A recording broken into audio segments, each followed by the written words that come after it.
Welcome to Mirha dream tales. हम हर story में रैंडम नेम सेलेक्ट करते हैं। अगर अगली स्टोरी आपके नेम की हो तो कमेंट करें। तीनों बहनें डरकर भाग रही थीं और अचानक से उस बंद दरवाजे के सामने रुक जाती हैं। बाबा ने यहाँ आने से मना किया था। कहते हैं यहाँ एक ऐसा आईना है जो इंसान का सच दिखाता है। एथलगार्ड के महल में सब कुछ सुनहरा था, लेकिन उस दरवाजे के पीछे छिपे राज ने इन 3 शहजादियों की जिंदगी बदल दी। बहुत पुरानी बात है। पहाड़ों के दरमियान घिरे एक ऐसे शहर में जहां बादल महल की दीवारों को छूकर गुजरते थे, एथलगार्ड की सल्तनत कायम थी। इस सल्तनत का महल सोने और सफ़ेद पत्थर से बना था, मगर इसकी असली रौनक बादशाह और मालका की 3 बेटियां थीं, फातिमा, बेल्ला और माहम। मगर उनकी फितरत एक दूसरे से इतनी अलग थी जैसे दिन और रात का फर्क। फातिमा सबसे बड़ी थी।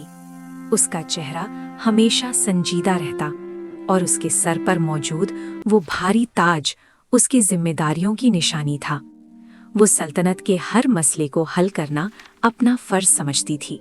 बेल्ला दरमियानी शहजादी, जिसे महल के शोरोगुल से नफरत थी, वो सारा दिन पुरानी लाइब्रेरी में गुजारती और किताबों के पन्नों में अपनी दुनिया तलाश करती।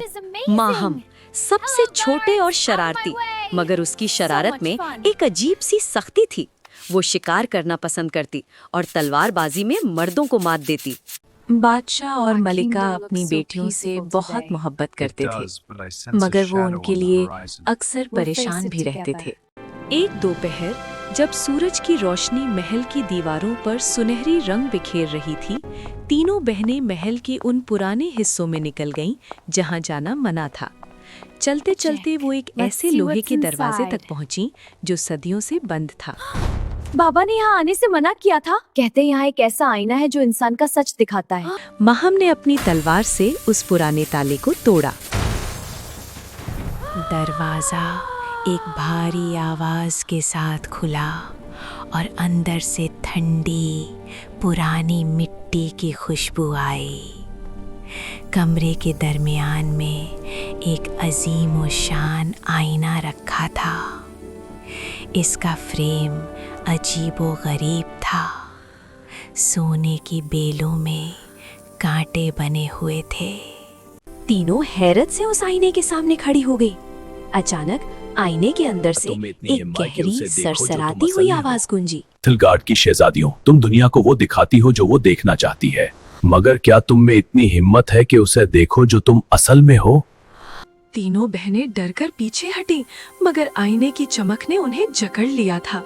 सबसे पहले माहम ने कदम आगे बढ़ाया और गुस्से से आईने की तरफ देखने लगी। तुम जो कोई भी हो, अपनी ये जादूगरी बंद करो। मैं माहम हूँ, एथलगार्ड की सबसे निडार शहजादी। मुझे किसी से डर नहीं लगता। आईना अचानक लरजने लगा और उसका शीशा पानी की तरह साफ हो गया, मगर आईने में माहम का वो बहादुर रूप नजर नहीं आया। उसके बजाय आईने में एक छोटी सी बच्ची नजर आई जो महल के एक अंधेरे कोने में बैठी रो रही थी। उस बच्ची के चारों तरफ बड़े बड़े साए थे जो उस पर हंस रहे थे। निडर नहीं माहम, तुम्हारा ये सिर्फ एक पर्दा है ताकि दुनिया तुम्हारे अंदर की उस डरपोक बच्ची को न देख सके जो हमेशा से अकेली है। तुम जानती हो ये सच है माहम। नहीं, मैं ऐसी नहीं हूँ। तुम झूठ बोल रहे हो। मैं बहादुर हूँ। ये रोना, ये कमजोरी, ये मेरा हिस्सा नहीं है। जितना तुम इस सच से भगोगे, ये उतना ही तुम्हें डराएगा। तुम बाकी सबसे तो लड़ती हो, मगर कभी अपने अंदर के खौफ से लड़ी हो? माहम ने गुस्से में अपनी कमान जमीन पर दे मारी। वो आईने से नजरें चुराने लगी, मगर आईना उसे वही दिखा रहा था जो वो सदियों से छुपाना चाहती थी, उसकी कमजोरी। अब बेला की बारी थी। वो तर कांप रही थी, मगर उसकी तजस्सुस डर से ज्यादा थी। वो आईने के करीब गई। आईने में बेला का अक्स किसी शहजादी जैसा नहीं, बल्कि एक ऐसी लड़की जैसा था जो शीशे के एक पिंजरे में बंद थी। उसके चारों तरफ हजारों किताबें थीं, मगर उन किताबों के सफ़े खाली थे। ये क्या है? मेरी किताबें खाली क्यों हैं? मैंने तो अपनी पूरी जिंदगी इल्म हासिल करने में गुजारी है। इल्म दुनिया को समझने के लिए होता है बेल्ला, ये क्या है? इन्हें रोको। मगर तुमने इल्म को दुनिया से छुपने के लिए इस्तेमाल किया। तुम्हारा जहन एक जेल बन चुका है। तुम डरती हो कि अगर तुमने किताबों से बाहर कदम रखा, तुमने जज्बात को कैद कर रखा है। मैं सिर्फ समझदार बनना चाहती थी। मुझे लगता था अगर मैं सब कुछ जान लूंगी तो कोई मुझे चोट नहीं पहुंचा सकेगा। तुमने दुनिया को पढ़ा है, मगर यह को जिया नहीं है। तुम्हारे पास हर सवाल का जवाब है, सिवाय इस सवाल के नहीं है बेला असल में कौन है। सबसे आखिर में फातिमा आगे बढ़ी। उसने दोनों बहनों के कंधों पर हाथ रखा और हिम्मत से आईने में देखा। उसका अक्स आईने में बिल्कुल वैसा ही था, मगर उसके सर पर मौजूद ताज से जहरीला नीला धुआं निकल रहा था, जो उसके पूरे जिस्म को जकड़ रहा था। मैं जानती हूँ मैं कौन हूँ। मैं इस सल्तनत की हिफाजत करने वाली हूँ। नहीं फातिमा, तुम सिर्फ एक खिदमतगार बनकर रह गई हो। तुमने दूसरों की खुशी के लिए अपनी रूह को कत्ल कर दिया है। देखो अपने हाथों को। फातिमा ने आईने में देखा कि उसके हाथ मिट्टी से भरे हुए थे और वो एक बड़ी दीवार को गिरने से रोकने की कोशिश कर रही थी, जबकि उसके अपने पांव जमीन में धंस रहे थे। तुम सबको बचाते बचाते खुद को खो चुकी हो। अगर आज ये ताज तुमसे ले लिया जाए तो क्या फातिमा के पास मुस्कुराने की कोई वजह बचेगी? फातिमा खामोश हो गई। उसके लब कांपने लगे। उसे एहसास हुआ कि उसने सदियों से अपने लिए कुछ नहीं किया था। तीनों शहजादियां उस पुराने तहखाने में खड़ी थीं। उनके चेहरों पर उनकी असलियत की गर्द थी। आईना अब खामोश हो गया था, मगर उसने जो आग लगाई थी वो तीनों के दिलों में चल रही थी। क्या हम सच में इतनी कमजोर हैं? हम कमजोर नहीं हैं, हम सिर्फ डर रहे थे। इस आईने ने हमारा वो रुख दिखाया है जिसे हमने कभी कबूल नहीं किया। याद रखो, जब तक हम अपनी कमजोरी को नहीं पहचानेंगी, हम कभी असली ताकत हासिल नहीं कर सकेंगी। अचानक महल की घंटियां बजने लगी। बाहर से शोर उठा। ऐसा लग रहा था कि कोई पुरानी दुश्मनी या कोई नया खतरा एथेलगार्ड की दीवारों पर दस्तक दे रहा है। ये कोई आम खतरा नहीं था। आसमान जो अभी तक नीला था, अचानक सियाह सायों से भर गया।